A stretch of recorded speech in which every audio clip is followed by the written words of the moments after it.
ప్రభు మనల్ని ప్రేమించి ఇచ్చిన ఈ సమయాన్ని బట్టి ఆయనకు మహిమ.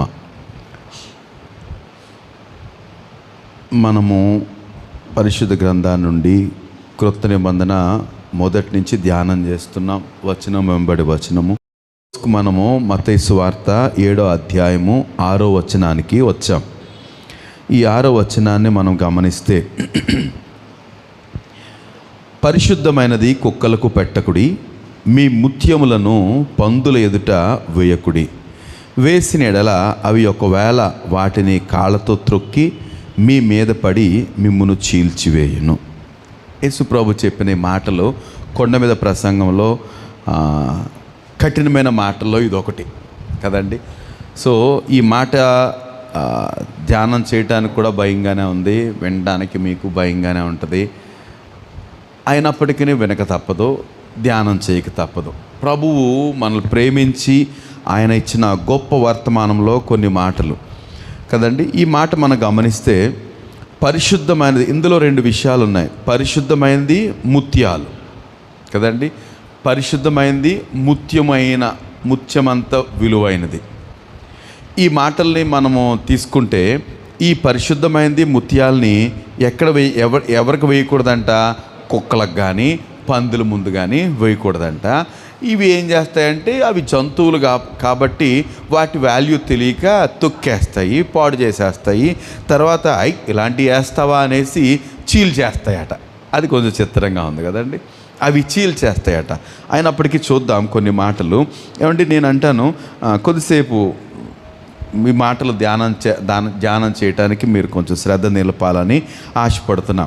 ఏమండి, ఏంటి పరిశుద్ధమైనది ముత్యము కంటే విలువైనది అనేది మనం గమనిస్తే, ఏదండి, ఏది పరిశుద్ధమైనది, ముత్యమంత విలువైంది, ముత్యము కంటే విలువైంది? ఏమండి, దేవుడు అనుకోవాలి కదండి ఫస్ట్. లేకపోతే దేవుడు అనుకుంటే, దేవుడు పరిశుద్ధమైన వాడు, ఇక అన్నిటికంటే విలువైన వాడే. ఆయనకంటే విలువైంది ఇంకేదన్నా చెప్పగలుగుతామా? ఎంత విలువైంది పెట్టినా దేవుని ముందు తోగదు. సో దట్ ఈస్ దేవుడు. ఏమండి, ఆయన పరిశుద్ధుడు. మనకు రెగ్యులర్ మాటలు మనకు తెలుసు. దేవుని గురించిన ఆయన పరిశుద్ధుడు అని మనకు ఎలాగ అర్థమవుతుంది అంటే, ఆయన ఇచ్చిన ఒక దర్శనం, యెషయా గ్రంథంలో ఒక దర్శనం, సర్వలోకనాథుడు పరిశుద్ధుడు పరిశుద్ధుడు పరిశుద్ధుడు అని దూతలు గాన ప్రతిగానాలు చేస్తున్నట్టు. హెబ్రీ పత్రిక 7వ అధ్యాయంలో ఇంకొక మాట నాకు చాలా ఇష్టమైన మాట, ప్రభువుని గురించి చెప్పండి మాట. 7:26 మనం చదివితే, హెబ్రీ పత్రిక 7వ అధ్యాయము 26వ వచనము మనం చూస్తే, పవిత్రుడును ఏంటంట, ఏమండి, ఆయన గురించి రాయబడిన మాట ఏంటంటే పవిత్రుడు. ఈ మాటలన్నీ కూడా దేవునికి మాత్రమే ఆపాదించాలి, మరెవరూ సరిపోరు అని నా భావన. ఏమండి, ఆయన ఎవరంట? పవిత్రుడు, నిర్దోషి. దేవుని గురించి అంటే ఇంకెన్ని మాటలు చెప్పినా ఆయన పవిత్రుడు, ఏ విధమైన దోషము లేనివాడే దేవుడు. ఏదైనా దోషం మనకలాగా బలహీనతలుంటే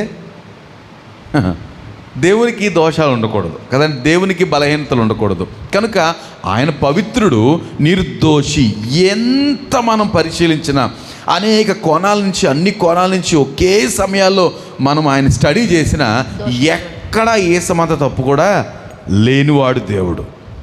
ఎవరు పడితే వాళ్ళ చేత విమర్శించబడేవాడు దేవుడు కానే కాదు. రైట్, ఆయన పవిత్రుడు, నిర్దోషి, నిష్కల్మషుడు, ఏ విధమైన కల్మషము లేనివాడు.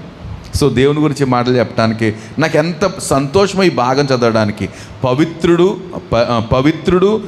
నిర్దోషి, నిష్కల్మషుడు, ఏ విధమైన కల్మషము లేనివాడు, నిష్కల్మషుడు, పాపుల్లో చేరక ప్రత్యేకంగా ఉన్నవాడు. ఏమండి, అందరికలాగా పాపాలు చేసేసి ఏమంటే మళ్ళీ తిరిగి వచ్చేస్తే ఆయన దేవుడు ఎందుకు అవుతాడు కదండి.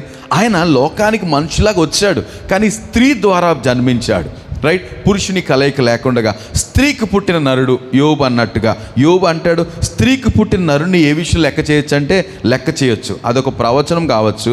కానీ ఇప్పుడు యేసు ప్రభు స్త్రీకి పుట్టినవాడు కదండి. ఆయన ఏంటంట నిష్కల్మషుడు, తర్వాత పాపుల్లో చేరక ప్రత్యేకంగా ఉన్నవాడు. ఎంత వెతికినా ఆయన అంటాడు, నాలో పాపం ఉందని ఎవరు నిరూపించగలుగుతారా అని సవాలు చేసిన వాడు లోకంలో ఆయన ఒక్కడు మాత్రమే. కనుక పాపుల్లో చేరక ప్రత్యేకంగా ఉన్నవాడును, ఇంకా ఆకాశ మండలము కంటే మిక్కిలి హెచ్చైన వాడునైనా. ఏంటండి, ఎంత ఉంటాడంటే దేవుడు, ఎంత ఉంటాడు దేవుడు? ఆకాశ మండలం కంటే 3 ఆకాశాలు ఉన్నాయి, 3 అంతకంటే ఉన్నతమైన వాడు. ఏమండి, కనుక ఆకాశము ఆయనకు సింహాసనము, భూమి ఏంటంట ఆయన పాదపీఠము. కనుక మనం ఆరాధించేటప్పుడు ఈ మనసు మనకి ఎప్పుడు కలిగి ఉండాలి. ఏంటంట, మనం ఆరాధన చేస్తున్నాం ఎక్కడ? ఆయన పాదాల చెంత చేరి, నీ పాదముల చెంత చేరి, ఆయన కాళ్ళ దగ్గర చేరి మనం స్తుతిస్తున్నప్పుడు మన కనుదృష్టి ఆ పాదాలు, మన కొరకు గాయపడిన ఆ పాదాలు అవి చూస్తూ ఆరాధన చేస్తే ఆహా భలే థ్రిల్లింగ్గా ఉంటుందండి. మనము పాదాలను చూడాలి అని అంటే ఒక వ్యక్తిని కలవాలి. ఎవరవిడి? మరియని అడిగామనుకోండి, అమ్మా ప్రభు యొక్క పాదాల పరిస్థితి, అయ్య బాబోయ్ ప్రభు పాదాలండి మహా అద్భుతం అండి. అబ్బా మొదటిసారి ఆయన పాదాలు తాకానండి నేను. ఏమండి, ఆ ఊరంతా నన్ను పాపి అన్నారు. అలాంటి పరిస్థితుల్లో ఆ పరిశుద్ధుడు ఆ సీమోను గారి ఇంటికి భోజనానికి వస్తే ఆ వెనకాల నుంచి వెళ్ళి ఆయన పాదాలు దొరికినాయండి. విడిచిపెట్టలేదండి, ముద్దాడుతూనే ఉన్నానండి. నా పాపాలన్నీ ఒప్పుకుంటూ కన్నీటితోటి ఏడుస్తూనే ఉన్నానండి. నా కన్నీళ్ళు ఆయన కాలు మీద పడిపోతే ఆయన ఇబ్బంది పడిపోతారేమని నా జుట్టుతో తుడిచానండి, ముద్దులు పెట్టుకుంటానండి. అబ్బా, ఆ తర్వాత జరిగిందండి, అందరూ నన్ను పాపి అన్నారండి. ఆయన మాత్రం ఏమన్నారు? అమ్మా నువ్వు విస్తారంగా నన్ను ప్రేమించావు, వచ్చినప్పటి నుంచి నన్ను ప్రేమిస్తూ ముద్దులు పెడతానున్నావు, నీ విస్తారంగా నన్ను ప్రేమించావు. నిజంగా వీళ్ళందరూ అనుకున్నారు, నీకు తెలుసు విస్తారమైన పాపములు అవన్నీ క్షమించబడ్డాయి. దేవునికి మహిమ కలుగును గాక. నన్ను విస్తారంగా ప్రేమించావు, నీ విస్తారమైన పాపాలు క్షమించబడ్డాయి అంటే తన హృదయంలో ఎంత గుండెలో ఉన్న బరువంతా ఒక్కసారిగా దిగిపోయింది. ఎంత సంతోషమో. ఆ రోజు నుంచి మీరు మరీని ఎక్కడ చూసినా ఎక్కడ కనబడద్దామి? 4 సార్లు రాయబడి ఉంది. 4 సార్లు కూడా ఆయన పాదాల దగ్గరే. అది ఎలాంటి మీటింగ్ అయినా అనవసరం, ఎలాంటి పరిస్థితి అయినా అనవసరం. తమ్ముడు చచ్చిపోయి 4 రోజులైంది సమాధి చేసేసి అప్పుడు వచ్చాడు లేటుగాను. ప్రభు వస్తే మార్త అంటది, ఏంటి ప్రభు ఇంత ఆలస్యం, నువ్వు కొంచెం ముందు వస్తే నా తమ్ముడు. ఈమెమనలేదు. ఎగైన్ దూరంగా వెళ్ళి ఆయన ఇంకా దారిలో ఉండగా వెళ్ళి ఆయన పాదాలు పట్టేసుకుందట. మరియకి ప్రభు పాదాలంటే ఎంత విలువైనవో తెలుసు, మనకి ఇంకా తెలియలేదేమో అనుకుంటాను నేను. ఏమండి, మనకు కూడా ప్రభు పాదాల విలువ తెలిస్తే మన ఆరాధన, మన ప్రార్థన, మన మాటలు, మన విధానము మరేదోలా ఉంటుందేమో అని నా ఆశ. రైట్. కనుక ఆయన పాదముల చెంత చేరాం మనం. ఏంటంట, ఆకాశ మండలం కూడా అంత హెచ్చైన వాడు. ఆయన పాదాలేమో భూమి, అంటే ఎర్త్ ఏంటంట భూమి ఆయన పాద పీఠము. ఎంత మహోన్నతుడైన దేవుడు. ఇంకేంటంట, ఇట్టి ప్రధాన యాజకుడు మనకు సరిపోయినవాడు. మళ్ళీ ఆయన ఎవరంట? ప్రధాన యాజకుడు. ప్రధాన యాజకుడు ఏం చేస్తాడు?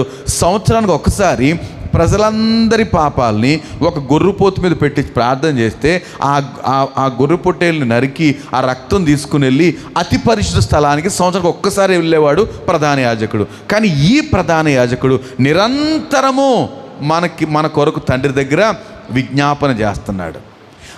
అంతకుముందున్న ప్రధాన యాజకులు వాళ్ళ పాపాల గురించి కూడా తండ్రి దగ్గరికి వెళ్ళేవారు.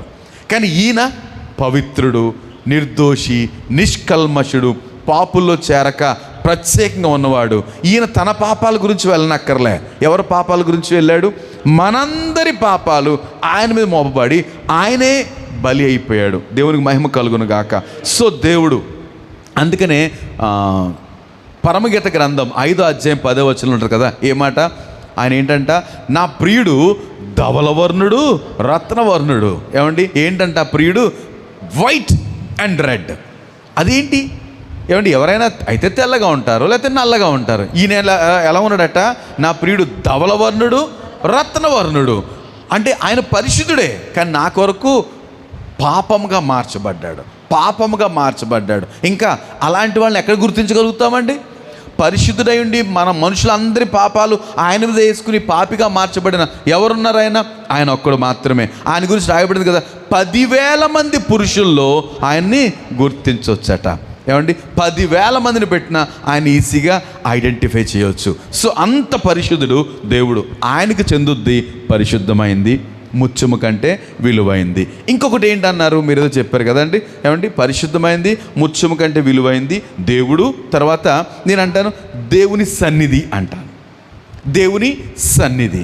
దేవుని సన్నిధి అంటే ఎక్కడ 2-3 నా నామమున ఏకీభవిస్తారో అక్కడ నిశ్చయముగా ఉంటాను అని చెప్పిన దేవుని సన్నిధి. దేవుని సన్నిధి కూడా ఎంతో పరిశుద్ధమైంది, అది ఎంతో విలువైనది, ముత్యము కంటే విలువైంది. ఆ దేవుని సన్నిధిని మనము ప్రేమించటానికి నేను మరలా చెప్పక తప్పదు, మీరు ఏదైనప్పటికీ ఎక్కడ 2-3, ఇక్కడ 2-3 ఎప్పుడు కొడదాం అనుకున్నాము? 9:15 కొడదాం అనుకున్నాం. 9:15 నుంచి 11:15 అలాగ కొడదాం అనుకున్నాం. కనుక మన సంగతి ఎలాగున్నా దేవుని దూతలు మాత్రం 9:15 ముందే వచ్చేసి ఉంటారట. కారణం ఏంటంటే దేవుడే వస్తున్నాడండి. అమెరికన్ ప్రెసిడెంట్ మన ఇండియాకి వస్తున్నాడంటే ఏం జరుగుతుంది తెలుసా మీకు? కొన్ని రోజుల ముందే వారి బెటాలియన్ అంతా వచ్చేస్తారు. మొత్తం ఆయన ఎక్కడెక్కడ సంచరిస్తున్నాడో అవన్నీ జల్లెడ పట్టేస్తారండి. ఫుల్ ఆయన గ్రూపులు తీసుకుంటారు. మీ పోలీసులు కాదు, మా వాళ్ళు ఉంటారంటారు. ఆయన కమాండోస్, బ్లాక్ కమాండోస్ ఏదో అంటారు కదా. కనుక అంత భద్రత. అట్లాంటప్పుడు ప్రభు 9:15 ఇక్కడికి వస్తాడంటే దూతలు ఎప్పుడు వచ్చేస్తారు? ఇంకా ఎర్లీగా వచ్చేస్తారు. ప్రభు మాత్రం కరెక్ట్గా మనం అనుకుంటున్నాం కదా, సన్నిధిలో అనౌన్స్ చేస్తున్నాం రేపటి నుండి 9:15 అందరూ జాయిన్ అవుతామండి. కానీ ఈరోజు పెద్దవాళ్ళు ఇద్దరిని చూసి నేను ఎంతో సంతోషించిన, హృదయం పొంగింది. వాళ్ళతో మాట్లాడే టైం లేదు కానీ నాకు చక్కగా 9:15 కనబడ్డారు. మేము అందరం కలిసి ప్రార్థన చేసాం. రైట్. కనుక ఆయన సన్నిధి విలువ ఎరిగిన వారు ఏం చేస్తామండి? ఇంకంటికి ముందు అసలు యాక్చువల్గా 8:30కి చర్చ అనుకుని 8:30 నుంచి 9:15 వరకు కొద్దిసేపు ప్రార్థన చేస్తే భలే ఉంటుంది తెలుసా అండి. కానీ నేను వచ్చేటప్పటికి, నేను 9:15 వచ్చేటప్పుడు మీరు ఏం చేస్తున్నారు? ఏదో మాట్లాడుకుంటున్నారు. అలా కాకుండా వచ్చిన వాళ్ళు 2-3 అయినా సరే ఎవరు వస్తారు అనవసరం. 9:15 ప్రభు వచ్చేస్తాడు. అంతకుముందే దూతలు వచ్చేసి ఉన్నారు, మరి ఏం పర్వాలేదు. కనుక అమ్మో ప్రభువా నీకు స్తోత్రం, మీ సన్నిధి మాకు అనుభవించాలి ఈరోజు. మీ సన్నిధిని మెండుగా అనుభవించాలి మేము దేవా. ఈ స్తుతించడం మొదలు పెట్టాలి. ఎక్కడ? ఏ టైంకి? 9:15. రైట్. ఇది ఎందుకంటే ఆయన సన్నిధి ఎంత విలువైందో. దేవుని సన్నిధి నన్ను ఈరోజు ఇలా నిలబెట్టిందండి. దేవుని సన్నిధిలో ప్రభు ప్రత్యక్షత లేకపోతే నేను ఏమైపోయి ఉండేవాడిను. ఎందుకు రూపాయి నా నెత్తి మీద రూపాయి పెట్టి కొనుక్కుంటారు చిచి అనే పరిస్థితి. కానీ ప్రభు ఏం చేశాడు? ఆయన సన్నిధి ఆనందంతో తృప్తిపరిచి, ఆయన సన్నిధి మేలులతో తృప్తిపరిచి ఈరోజు ప్రభుని స్తుతించే గొప్ప ధన్యత అనుగ్రహించాడు. అది ఎరిగిన మనము ఏం చేయాలంట? ఆయన సన్నిధిని కోరుకోవాలండి. అందుకే మోషే అంటాడు, నీ సన్నిధి వస్తే తప్ప నేను కదలను. ఎన్నో అద్భుతాలు చేశాను వెనకాల. ఎర్ర సముద్రం చీలిపోయింది. అంతకుముందు ఇశ్రాయేల్ పట్ల 10 అద్భుతాలు చేశాను. ఆఫ్ కోర్స్ ఎన్ని చేశాను నాకు అనవసరం. మీరు వస్తానంటే నేను వెళ్తాను, లేకపోతే వెళ్ళను. మీరు ఏమైతే వేసుకోండి, కోసేయండి. మీరు వస్తానంటే నేను వెళ్తాను అంటాడు ప్రభు. అంటాడు నేను వస్తే మీరు చచ్చిపోతారు, మరేం పర్లేదు, మీరు వస్తే వెళ్తాం, లేకపోతే నీ సన్నిధి నాకు తోడుగా ఉంటుందని అంటేనే వెళ్తాను నేను, లేకపోతే నేను తీసుకెళ్ళను అంటాడు. ఎందుకని? మోషేకి తెలుసు దేవుని సన్నిధి యొక్క ఆనందం ఏంటో. మోషే 40 రోజులు దేవుని సన్నిధికి వెళ్ళాడు, పైకి వెళ్ళాడు, రమ్మంటే వెళ్ళాడు, గడిపేశాడు అంతే. ఎంతసేపు అంటే ఆయనకి ఎంత టైమో తెలియలేదు. ఇక కింద ఏం జరిగిపోతుందో అర్థం కావట్లేదు. బహుశా అనుకున్నాడు మోషే ప్రొద్దుట వెళ్ళాను, ఇక సాయంత్రం వెళ్ళాలనుకుంటున్నాడు. ఇంకా ఏమీ అనిపించలేదు, ఆకలి కానీ దాహం కానీ నిద్ర కానీ ఏమీ అనిపించలేదు. దేవునితో మాట్లాడుతూ ఉంటే అలా ఉంటుందండి. ఎందుకని? జీవమైన ఆయన, జీవవాక్కులు ఆయన. అంత జీవం కలిగిన ఆయనతో మాట్లాడుతుంటే ఏమీ తెలియదు. ప్రభు అంటాడు మోషే నువ్వు వచ్చి 40 రోజులు అయింది. 40 రోజులా? అప్పుడు అన్నాడు వెళ్ళు, త్వరగా వెళ్ళు, కింద గందరగోళం అయిపోతుంది. ప్రభువు తెలుసు, మోషే తెలియదు. గందరగోళం అయిపోతుంది ఇల్లు అంటే ప్రభు ఇక్కడే ఉండిపోతాను. అలాగే హానోకు ఎంతకాలం నడిచాడు దేవునితో? 300 ఏండ్లు దేవునితో నడిచి ఇక ఉండను నేను ఉండాలేనయ్యా, నిన్ను విడిచి ఉండలేనంటే సరే వచ్చే తీసుకెళ్ళిపోయాడు. దేవుని సన్నిధి యొక్క ఆనందాన్ని మనం అనుభవించాలండి. మనకేదో అప్పుడే కరివేపాకు గుర్తొస్తుంది, అప్పుడు మరి వేసేపోతే మళ్ళీ చేస్తామేంటి ఇట్లాంటి. అంటే నేనేమన్నాను, కరివేపాకుని ఎందుకన్నాను? కూరలో కరివేపాకులో తీసి పడేస్తాను అంటారు కదా. అలాగే చిన్న చిన్న పనులు మనం దేవుని సన్నిధిని ఎస్కేప్ అయిపోవడానికి, దూరం అయిపోవడానికి, లేట్ అవ్వడానికి, లేకపోతే ఇంకేదో మానేయడానికి అన్నిటి కారణాలు ఏంటంటే ఇట్లాంటి చిన్న చిన్న పనులు. నిజంగా ప్రాణం మీదకి వచ్చి కాదు, నిజంగా ప్రాణం మీదకి వచ్చి ఈ టైంలో అంటే ఎవరు దేవుడు కూడా కాదండి, కానీ అంత అయితే నిజంగా దేవునికి మహిమ. అలా కానీ ఇక్కడ దేవుని సన్నిధి మోషేకి అర్థమైపోయింది కనుక ఎప్పుడైనా సరే రమ్మనండి చాలు. మనం అంటే మళ్ళీ ప్రార్థనలు అన్నారు. ఫర్ ఎగ్జాంపుల్ మనకు అర్థమవుతుంది, రేపు గురువారం, శుక్రవారం, శనివారము ఉపవాస ప్రార్థనలో ఏమండి, ఉపవాస ప్రార్థనలే చాలా చర్చకి ఉపవాస ప్రార్థన. మాకు మంచి భోజనం పెట్టారు, మన ఉపవాస ప్రార్థన వాక్యం పిలిచారు. అబ్బా అలా కాదు, సరే రైట్, ఉపవాస ప్రార్థన పెట్టేశాక మళ్ళీ నెక్స్ట్ వీక్ మళ్ళీ ఉపవాస ప్రార్థన అన్నాం అనుకోండి, ఈయన పని ఏముంది, ఉంటాడో లేదో తెలియదు కానీ ఉపవాస ప్రార్థన అంటారు. నేను ఎప్పుడు చేయలేనులేండి అలాగా మీరు అనేస్తారు. మోషేకి దేవుడు అంటాడు రా పైకి అన్నాడు, వెళ్ళాడు. మళ్ళీ అయిన తర్వాత మోషే ఎదురు చూస్తూ ఉంటాడు. ఈ ఎవరాళ్ళు? ఇశ్రాయేలు. ఎలాంటి వాళ్ళు? రాళ్ళు పెట్టుకు తిరిగేవాళ్ళు. ఎప్పుడైనా ప్రభు పిలిచి రా మోషే అంటే వచ్చేస్తున్నాను ప్రభువా. ఎప్పుడు వెళ్ళేవాడు? పెందల కాడే, ఉదయాన్నే పెందల కాడే. ఎందుకంటే ఆయన సన్నిధి అంటే అంత ప్రీతి. ఈ వేళతో గడపడం కంటే, కీర్తనగా అంటాడు కదా, భక్తిహీనుల సమూహంతో కలిపి గడపడం కంటే నీ సన్నిధిలో కొంచెంసేపు గడిపితే మేలు. ప్రభు పిలుస్తావా నన్ను, వచ్చేస్తాను, పిలుస్తావా నన్ను, వచ్చేస్తాను. మీతో 40 రోజులు, ఎంత 40 రోజులు అని మీరు అంటున్నారు, కానీ నాకు ఎంత సంతోషంగా ఉందో. నిద్ర లేదు, ఆహారం లేదు, ఏమీ లేదు, లేకపోయినా మీతో గడపటమే. నీతో గడిపే ప్రతి క్షణము ఆనంద బాష్పాలు ఆగవయ్యా. బహుశా అనుకుంటాను మోషేతో దేవుడు మాట్లాడుతుంటే ఆ స్వరం వెంట ఎడుతూనే ఉండేవాడే మోషే. ఏడుపు కాదు, ఏంటది? ఆనంద బాష్పాలు, దేవుని సన్నిధి యొక్క ఆనందం. ఇక అలాగే వెళ్ళు మోషే, తుడుచుకుని వెళ్ళినప్పటికి వెళ్తున్నాను ప్రభువా, మళ్ళీ వెళ్ళాలి తప్పదు, కొండ దిగాలి. ఇక్కడ ఉంటారు శివంగిల్లా కింద ఉంటారు కదండి ఈ ఇశ్రాయేల్ అందరూ. వాళ్ళ అన్నయ్య ఆహారం ఉంటాడు, ఇంకొక పనికిమాల అక్క ఉంటుంది, మిరియం ఉంటుంది. వీళ్ళ అంటే ఒక్కొక్కసారి వీళ్ళకి దెయ్యాలు పట్టినప్పుడు ఎలా తయారవుతారు, అలా వీళ్ళందరినీ ఫేస్ చేయాలి. వెళ్తున్నాను ప్రభువా, ఇక్కడే ఉండిపోదాం అనుకుంటా, నువ్వేమో వెళ్ళమంటున్నావు. ఇది దేవుని సన్నిధి అంటే. మనం అనుభవించాలంటే దేవుని సన్నిధిని.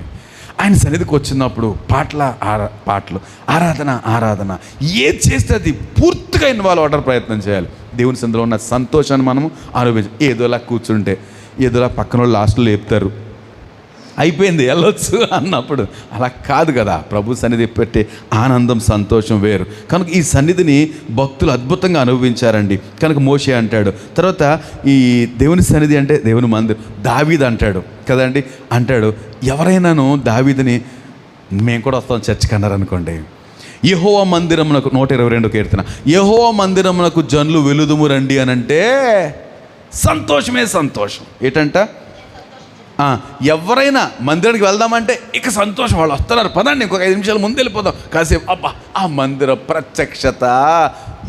ఇంతగా దావీదికి మందిరం ఉందండి? దావీదికి మందిరం లేదు, డేరానే. సొలొమోను కట్టించాడు మందిరం, దావీదు డేరే. ఆ మందస్సం డేరాలు ఉండేది. అక్కడికి వెళ్ళటానికి ఎందుకని అది డేరా ఏంటో కాదు, లోపల ఏముంది? దేవుని సన్నిధి ఉంది, దేవుని సన్నిధి ఉంది. ఎంత సంతోషంగా వెళ్ళిపోయేవాడు. అది కష్టకాలంలోనూ ఏంటి, కొడుకు చనిపోయాడండి. కొడుకు చనిపోయాడు, 7 రోజులు ఉపవాసం ఉన్నాడు కొడుకు కొరకు. ఆ కొడుకు చనిపోతే 7వ రోజు ఉపవాసం ఉన్నా సరే చచ్చిపోయాడు. దేవుడు ఏమైనా కనికరిస్తాడు అనుకున్నాడు, కనికరించలే, చచ్చిపోయాడు. వెంటనే లేచాడు, చచ్చిపోయాడా? వీళ్ళందరూ హడులెత్తిపోయారు, బాబాయ్ దావీదు కొడుకు చచ్చిపోయాడు, 7 రోజుల నుంచి ఉపవాసం ఉన్నాడు, ఇంత దొరుకుతున్నాడు, ఒకవేళ చచ్చిపోయాడు అంటే ఏమైపోతాడో. ఏం లేదు, చనిపోయాడు కదా, లేచాడు, స్నానం చేశాడు. మరి సమాధి కార్యక్రమాలు అయిపోయినాయో లేదో నాకు తెలియదు, కానీ చిన్నపిల్ల కదా చేసి వచ్చారు. వెళ్ళాడు, తల స్నానం చేశాడు, తల నూనె పెట్టుకున్నాడు, బట్టలు వేసుకున్నాడు, మందిరానికి వెళ్ళాడు. మందిరంకి వెళ్ళి సమృద్ధిగా ప్రార్థన చేశాడు. భవిష్యత్ తన దుఃఖం అంతా కూడా ఇక నా చేతిలో లేదు, మీ చేతులకు వెళ్ళిపోయింది, నేను తన దగ్గర రావాలి కానీ తను నా దగ్గర రాడు కదా. కృతజ్ఞతతో ప్రభుని స్తుతించాడు, ఒక వాగ్దానాన్ని పొందాడు. తిరిగి వచ్చాడు, తిరిగి వచ్చి ఆహారం పెట్టండి అంటాడు. వాళ్ళందరికీ అర్థం కాలేదు, ఏంటండి ఇది అంటే. విశ్వాసం కలిగిన వాళ్ళు అలాగే ఉంటారు. దేవుని సన్నిధి ప్రేమించేవారు ఒక్కసారి మీరు వెళ్ళి చూడండి ఆ దేవుని సన్నిధికి, ఏమండి, ఒక్కసారి వెళ్ళి చూడండి. కనుక ఎవరైనా దేవుని మందిరం అంటే చాలు సంతోషంగా వచ్చేసేవాడు. చదువు తల్లి 2 మాటలు. మందిరముకు వెలుదుమని జనులు నాతో అన్నప్పుడు నేను సంతోషించింది. యెరూషలేమా, మా పాదములు నీ గుమ్మంలో నిల్చున్నవి. ఏంటంట మా పాదములు నీ గుమ్మాల్లోకి వస్తున్నాయి. ఆయన ఆనందం ఏంటి చెప్పండి అసలు. ఏంటంట? మా పాదములు నీ గుమ్మంలోకి వస్తున్నాయి, మా అడుగులు నీ వైపు వస్తున్నాయి. ఇంకా బావుగా కట్టబడిన పట్టణం వలె ఇంకా ఆయన సంతోషం అంతా ఏంటంటే ఆ మందిరము దేవుని పట్టణము, మందిరము దేవుని పట్టణం, దేవుని పట్టణము దేవుని మందిరం. ఎంత సంతోషమో మనకి. మన ఇల్లే ఎంతసేపు అయినా ఉండిపోతాం. దావీదుకి ఉండమంటే ఎక్కడ ఉంటాడు? ఇంట్లో కాదు కదండి. ఆ ఒకరోజు అనుకుంటాడు చక్కటి ఇల్లు కదా. ఎవరైనా ఏ ఊరు వెళ్ళినా ఎక్కడికి వచ్చేస్తాం? తిరిగి ఇంటికి వచ్చేయాలి అనుకుంటాం, అక్కడ ఉండాలనుకోం. కానీ దావీదుకి ఎక్కడ చక్కగా ఇంటికి వచ్చాడు, రెస్ట్ తీసుకున్నాడు, చక్కగా పండుకుని అనుకున్నాడు, అయ్యా నేనైతే ఇంత మంచి హౌస్లో ఉంటున్నాను, దేవుని మందసం ఎక్కడ ఉంది? డేరాలో ఉంది, నాకు తృప్తిగా లేదు. కనుక ఆయన అంటాడు కదా, ఆ మందిరము నేను దేవుని మందిరంలోకి వెళ్ళేటంత వరకు నేను నా ఇంట్లోకి వెళ్ళను అంటాడు ఒక దిక్కున. అంటే తన మనసు అంతా ఏంటంటే తన ఇంటికంటే కూడా మంచం ఎక్కను అంటాడు. తన ఇంటికంటే కూడా దేవుని మందసాన్ని, దేవుని సన్నిధిని ప్రేమించిన దావీదు. ఏమండి, అలాంటి ప్రేమ మనకి దేవుని సన్నిధి మీద కలగాలి. దేవుని సన్నిధి, అబ్బా ఆయన సన్నిధి ఎప్పుడు వెళ్ళాలి అట్లాంటి తృష్ణ, ఉసూరు మంట. ఏమండి, అంటే మీ గురించి కాదు, వెళ్దామా వద్దా, ఇంకాసేపు అయితే అయిపోద్దులే, అలాగ వచ్చేస్తారులే, అలా కాదు. దేవుని సన్నిధి నేను ముందు వెళ్ళాలి చాలా త్వరగా. నేను పాటలు పాడుతున్నాను, వాళ్ళు ఇళ్ళ ఇంక చూస్తున్నాను, నేను ఒక్కడు కూడా రాలేదు. ఈ లాస్ట్ పాట పాడుతున్నాను, అయ్యో అనుకోండి, ఈలోపు సిస్టర్ వచ్చింది. ఏమండి, ఇంక ఇలాంటి మాట్లాడితే నా గుండెలో బరువు తీరుతుంది, కానీ మీకు బరువు ఎక్కుతుంది. ఓకే, దేవుని మహిమ కలుగును కాక. ఏమండి, ఇంకొక ఆయన కూడా చూపెడతాను మీకు. ఏమండి, కోరాహు కుమారులు అంటే కోరాహు కుమారులు అనగానే తండ్రి దేవుని శిక్షకు గురయ్యి భూమిని ఎరవిడిచి మింగేసింది. కానీ ఆయన కుమారులు మాత్రం ఎలా ఉన్నారట? నీ మందిరావరణములు చూడవలనని 42వ కీర్తన. దుప్పి ఏంటంట? దుప్పి నీటి వాగుల కొరకు ఆశపడినట్లు నా దేవా, నా ప్రాణము నీ కొరకు ఆశపడుతుంది. ఎవరంట? ఇంతగా వీళ్ళ డ్యూటీ ఏంటి తెలుసండి? కోరాహు కుమారుల డ్యూటీ ఏంటి? ద్వారపాలకులు. దేనికి? దేవుని మందిరానికి ద్వారపాలకులు. దేవుని మందిరానికి ద్వారపాలకులు అయ్యుండి వాళ్ళ డ్యూటీకి రావడానికి, ఆహా నీ మందిరానికి ఎప్పుడు రావాలి? దుప్పి నీటి వాగుల కొరకు ఆశపడుతున్నట్టు నా ప్రాణము నీ సన్నిధికి రావడానికి ఆశపడిపోతుందయ్యా. డ్యూటీకి రావడానికి ఎవరైనా సంతోషంగా వెళ్తారండి? మేము పొద్దుట్లు వేస్తాం, వాళ్ళమ్మ పదండి ముందు వెళ్ళండి, లేండి అక్కడ డ్యూటీకి రావడానికి. ఆదివారం చర్చి కూడా అంతేలేండి, పనులు అవ్వని లేకండి. కానీ కోరాహు కుమారులు అనక్కర్లేదు, మందిరం డ్యూటీయా ఒక అరగంట ముందే. ఎందుకని? ముందు వెళ్ళిపోయామనుకోండి, లోపలికి వెళ్ళి కాసేపు ప్రార్థన చేసి డ్యూటీలోకి రావచ్చు. కోరాహు వాళ్ళ డ్యూటీ కదా, ద్వారపాలకులు కదా. ముందు వెళ్ళిపోయి ప్రభుని చూసి తరివితేరా ఆయన సన్నిధిని అనుభవించి అప్పుడు వచ్చి డ్యూటీలో నిలబడతారు యూనిఫామ్ వేసుకొని. ఎంత సంతోషము! దేవుని సన్నిధి యొక్క ఆనందాన్ని వాళ్ళు అనుభవిస్తున్నారండి. వాళ్ళ కుటుంబంలో నష్టం జరిగిన అది నేను చెప్పదలిచాను. ఏంటంటే కోరాహు కుమారుల కుటుంబంలో తండ్రి నిలువెత్తు వాళ్ళ కళ్ళ ముందే భూమిని నెరవిడిచి మింగేసింది దేవుని మీద తిరుగుబాటు, దేవుని సేవకుల మీద తిరుగుబాటు చేయడం వల్ల. కానీ వీళ్ళు అలా అనుకోలేదు, మా తండ్రి ఆ శిక్షకు యోగ్యుడే, మేము మాత్రం మరింత ప్రియంగా దేవుని సన్నిధిని ఎంచుతాం. రైట్, ఈరోజు దేవుని సన్నిధిని గురించిన పరిశుద్ధమైంది, అత్యంత విలువైంది దేవుని సన్నిధి. రైట్, మరొకటి ఏంటన్నారు? ఏమండి, అదే ముత్యము పవిత్రమైంది, పరిశుద్ధమైంది దేవుని సన్నిధి. ఇంకోటి ఏంటది?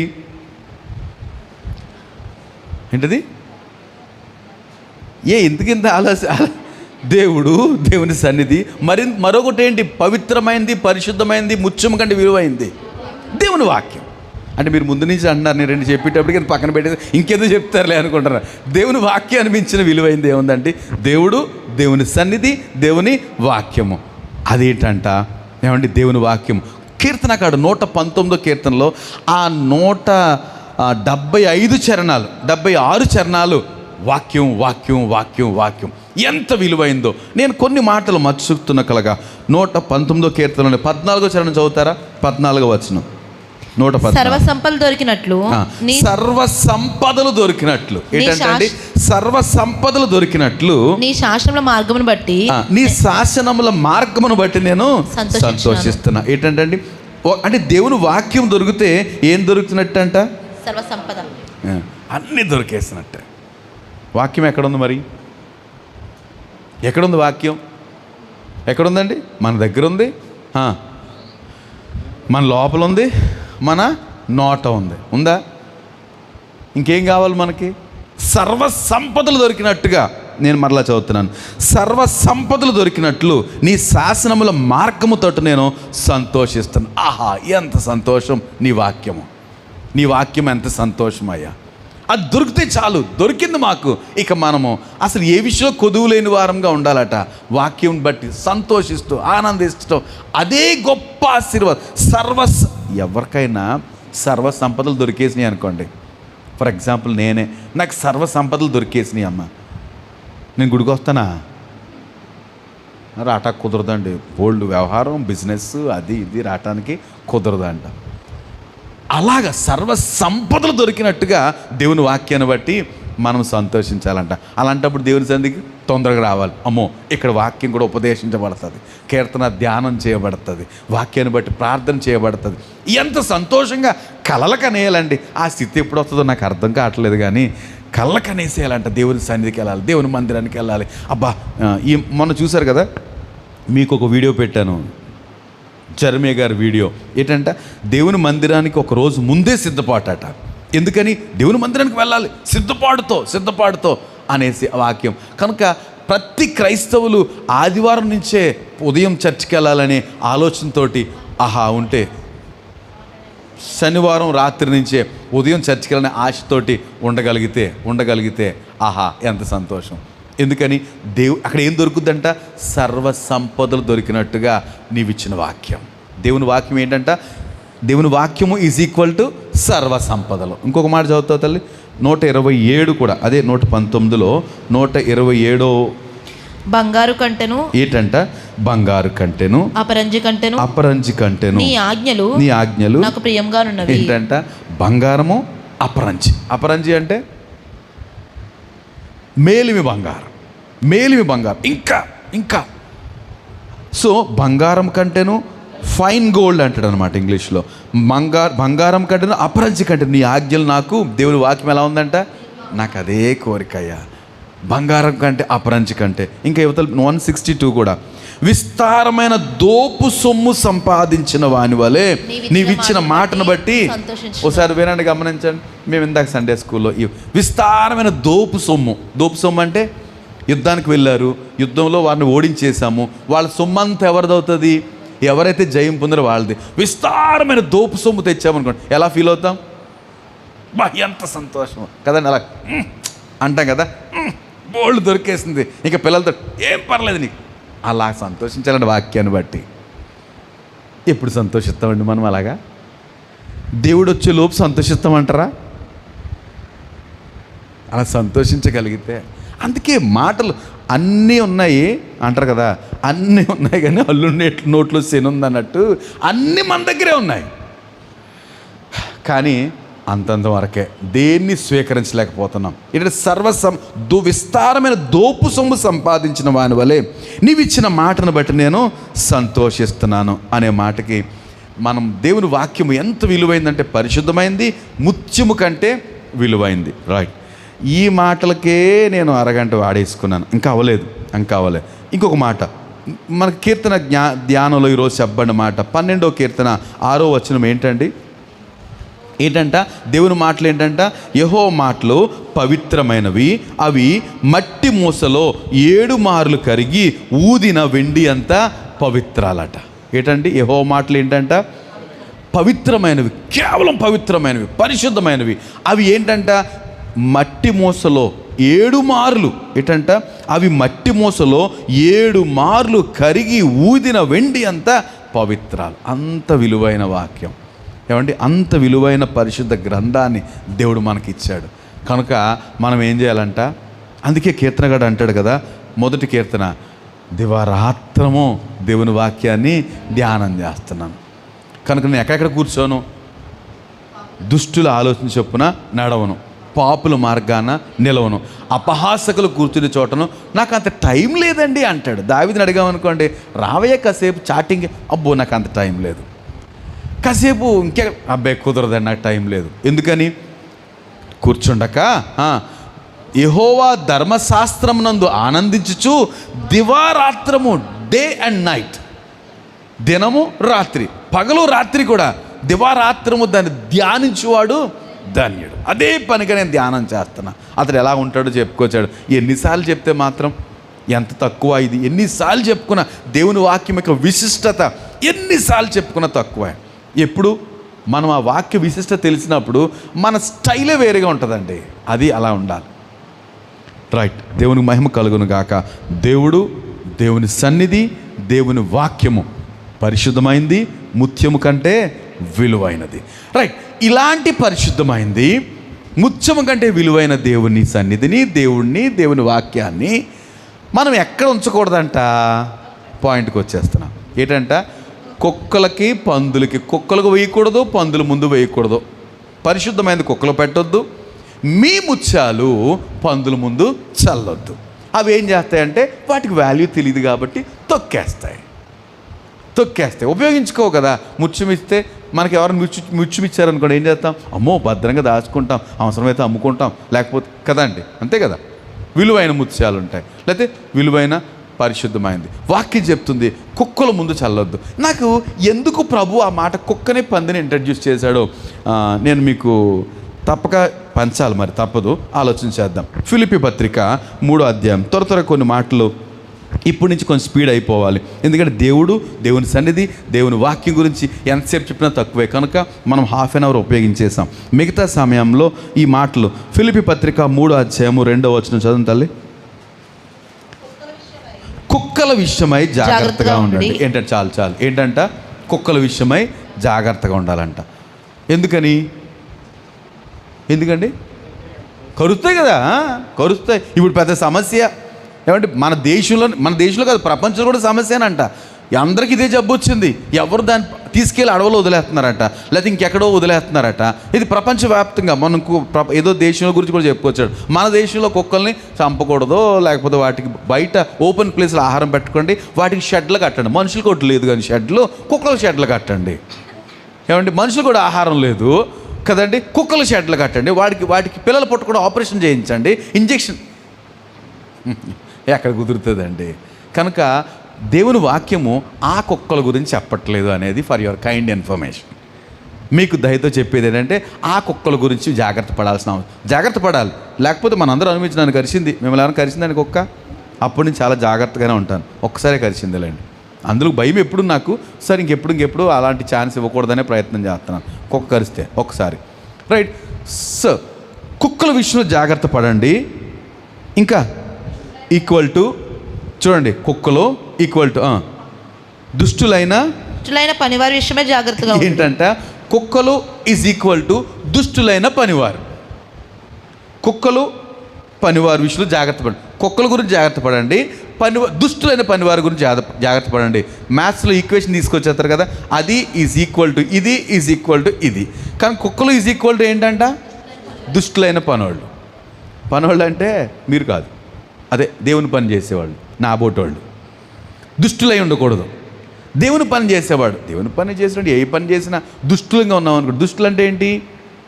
దుష్టులు అంటే దుష్టత్వంతో ఉన్నవాళ్ళు. సో ఈ దుష్టులు ఏం చేస్తారు కదండి. ఇప్పుడు దేవుని పని నేను చేస్తున్నాను, నేను దుష్టుడిని, ఆటోమేటిక్గా ఆయన ఏం చేస్తాను? ఒక చిత్రమైన వ్యక్తిగా క్రియేట్ చేస్తాను. నా హృదయం సరిగా లేదు, నా ఆలోచనలు సరిగా లేవు, నా బుద్ధి సరిగా లేదు, కనుక నేను ఆయన ఎలా ప్రజెంట్ చేస్తానంటే నాకు తగ్గట్టుగానే ప్రజెంట్ చేస్తాను. అప్పుడు మీరందరూ ఏమవుతారు? మీరు కూడా డిస్టర్బ్ అయిపోతారు.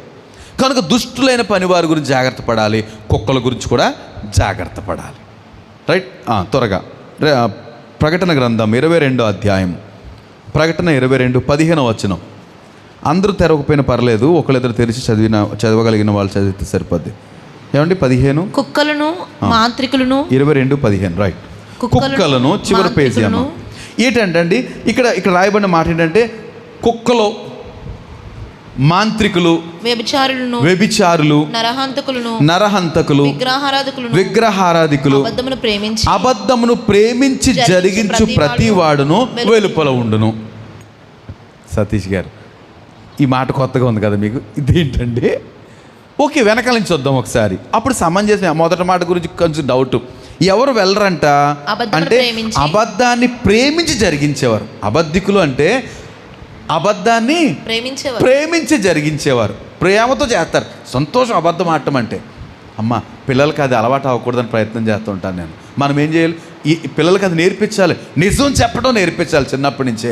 అబద్ధం చెప్తే నాలుగు కోసేమన్నాడు. ఈరోజు ఉంది కదా, అబద్ధములాడు నాలుకలు కోసివై ప్రభువా అంటాడు. అంటే చిన్నప్పుడు కోసినంత పని చేయాలి మనం పిల్లలకి.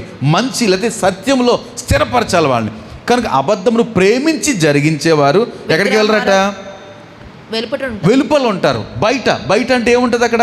నరకం. సో బయట ఉండేవాళ్ళు ఎవరంటే అబద్ధమును ప్రేమించి జరిగించేవారు. ఇంకెవరంటే విగ్రహారాధికులు. విగ్రహారాధికులు అంటే ఏదైతే దేవుణ్ణి ప్రేమించటానికి సేవించటానికి అడ్డుగా ఉందో దాన్నే దేవుడిగా భావించేవారు. సో వాళ్ళు కూడా వెలుపలే ఉంటారట.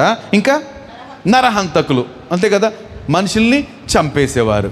మనిషిని చంపేసేవారంటే అమ్మాయ్యా నేను ఎవ్వరు అసలు మాకు కత్తే లేదండి అనుకుంటా కుదరదండి. అందరి దగ్గర కత్తులు పెట్టి తిరుగుతున్నాం. ఎక్కడ? నాలుక ప్రపంచమట, పాప ప్రపంచమట. మీరు నాలుకతోటి ఏం చేస్తారంట? నరికి పడేస్తున్నారు అంటాడు. కత్తిపోటు వంటి మాటలు పలుకువారు కలరు. నాలుక అక్కర్లే మనకి, కత్తి అక్కర్లే. ఏముంటే సరిపోద్దండి? నాలుగుంటే సరిపోద్ది, చంపేస్తాం. ఒక్క మాట పలికితే చాలు, చచ్చి ఊరుకుంటాడు అంతే. సో కత్తిపోటువంటి మాటలు పలికివారు. సో నరహంతకులు. ఇంకా ఏంటంటే వ్యభిచారులు. సో ఇది కూడా ఏమండి అసహ్యమైన పనుల్లో ఇదొకటి, వ్యభిచారులు. తర్వాత మాంత్రికులు, మాంత్రిక విద్య చేసేవాళ్ళు, నేర్చుకునేవాళ్ళు, దాన్ని అప్లై చేసేవాళ్ళు మాంత్రికులు. ఇంతవరకు ఓకే, ఇవన్నీ సమంజసమే. మాంత్రికులు వెలుపల ఉంటారు, వ్యభిచారులు వెలుపల ఉంటారు, నరహంతకులు వెలుపల ఉంటారు, విగ్రహారాధికులు వెలుపల ఉంటారు, అబద్ధికులు వెలుపల ఉంటారు. కుక్కలు కూడా ఉంటాయంటండి. కుక్కలు కూడా బయటే ఉంటాయట. మన నక్కలు, అందుకే మేము పిల్లులు పెంచుకున్నాం అన్నాడు ఒక ఆయన. పిల్లులు వెళ్తాయండి మన కూడాను. అవి లోపలికి వచ్చేస్తాయా, వెలుపలు ఉంటాయా? మరి కుక్కల గురించి ఎందుకు అక్కడ అంత జాగ్రత్తగా ఉంది? ఏంటండి, ఎవరెవరు బయట ఉంటారంట? కుక్కలు మాంత్రికులు, వీళ్ళందరూ లిస్ట్ ఉంటే అక్కడ జంతువులు పెట్టడం ఏంటి? ఎందుకంటారు? నిజంగా కుక్కల గురించేనా? ఇందాక మనం చూసాం, కుక్కలు ఈజ్ ఈక్వల్ టు దుష్టులైన పనివారు. కుక్కలు ఈజ్ ఈక్వల్ దుష్టులైన పనివారు. ఇప్పుడు కుక్కలు ఎవరితో సమానం అయిపోయారు? కుక్కలు, మాంత్రికులు, వ్యభిచారులు, నరహంతకులు, విగ్రహారాధికులు, అబద్ధమును ప్రేమ జరిగించే వాళ్ళు అందరూ కుక్కలతో సమానమే. వీళ్ళు కుక్కలు కూడా వెళ్ళం. రైట్. ఇంకొక మాట చూద్దాం. సామెతల గ్రంథం 26వ అధ్యాయము. సామెతల గ్రంథం 26వ అధ్యాయం 11వ వచనం చదవండి తల్లి. 26:11. తన మూఢతను మరలా కనుపరుచు మూర్ఖుడు కక్కిన దానికి తిరుగు కుక్కతో సమానుడు. ఏమండి? తన మూఢతను మరలా కనుపరుచు మూర్ఖుడు కుక్కతో సమానం. అంటే ఏంటి? మూఢత అంటే మూర్ఖత్వం. మూర్ఖత్వం అంటే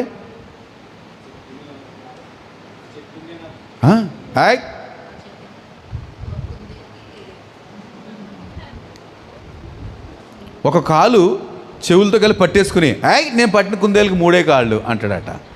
మూర్ఖుడు. వదలరా, నేను వదలాల్సిన పని, నీకు కావాల్సింది ఏంటి? ఎన్ని కాళ్ళు కావాలి? కనపడతాయి కదా 3 కాళ్ళు, ఇంకేంటి? వాడిని మూర్ఖతను మరలా అగపరుచు మూర్ఖుడు. అంటే ఒకసారి ఏం చేస్తాడు ఈ మూర్ఖుడు? వదిలేస్తాడు. ఏంటంటే ఒక మూర్ఖత్వం. దేవుని వాక్యం బయలు వెలుడుతోడనే వెలుగు కలుగుతుందండి. అబ్బా, మనం అందరము దేవుని సన్నిధిలో, మనమే కాదు ఈ వాక్యం, అందరూ వాక్యం వినంగానే దేవదూతల్లా మారిపోతాం.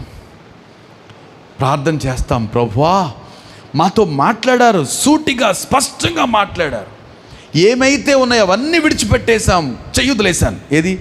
ఇందా పట్టుకున్న ఒక కాలుతో కలిపి 2 చెవులు పట్టుకుని వదిలేశాను అంటే మూర్ఖత వెళ్ళిపోయింది. మరలా ఏం చేస్తాం? పట్టేసుకుంటాం. మూర్ఖతను మరలా కనుపరుచు మూర్ఖుడు కుక్కతో సమానం. ఏమండి? అంటే కుక్కకున్న ఒక ప్రత్యేక లక్షణం మరి ఏ జంతువుకు లేదనుకుంటా. కక్కిన దానికి తిరుగు కుక్కతో సమానుడు. ఏమండి? కక్కేసిన తర్వాత మరలా కుక్క చేసే పని ఏంటంట?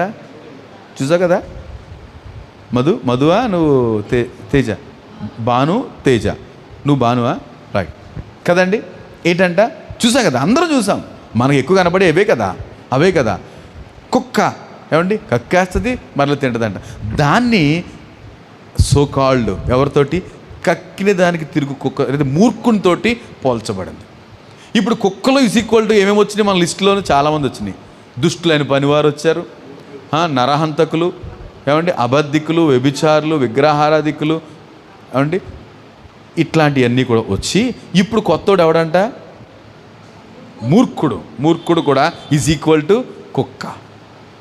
ఇలాంటి వాళ్ళ ముందు ఏం చేయకూడదంట, దేవుణ్ణి కానీ దేవుని సన్నిధిని కానీ దేవుని వాక్యాన్ని కానీ వదలకూడదు.